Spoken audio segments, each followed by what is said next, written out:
Is it possible, though, Ligon, to overemphasize liturgy? No question. Yeah. I mean, and the Reformation is reacting against a sacralized liturgy where there's sort of a spiritual, mystical element to the way that the service is done. And there are a lot of evangelical friends of ours that have been attracted to Rome or to Eastern Orthodoxy or to something like an Anglo-Catholicism.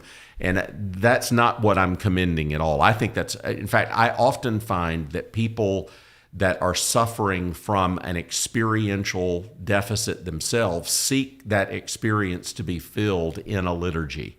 And liturgy is there to get out of the way so that we can commune with a living God. And so when it's viewed as the supplier of the experience, I'm already nervous. And yes, I think there can be an unhealthy attraction to liturgy. And that's not to say that some liturgy will not be more formal than others. I think when a lot of low church evangelicals come to First Pres Jackson, they think we're high church. We're not actually high church. We're low church. Presbyterians are low church. But we do have a rather formal liturgy. I think if they came to River City, they'd find you friendlier than we are. But you are structured very, very similar to what we do at First Pres Jackson. But we're wearing robes and we look a little more formal, but we're actually doing very, very similar things. It's just that so many evangelicals come from services where there's no apparent structure to them. And precisely those kinds of folks can get attracted to these sort of sacralized forms of liturgy. That's a bad move in my view, spiritually and biblically, because the Bible just does not give us a prescribed liturgy.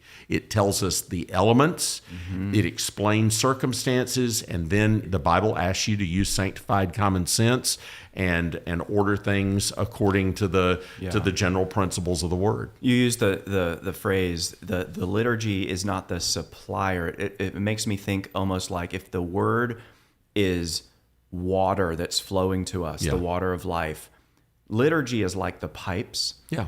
The pipes are not the point, but without pipes, the water's not going to get to where it needs to go.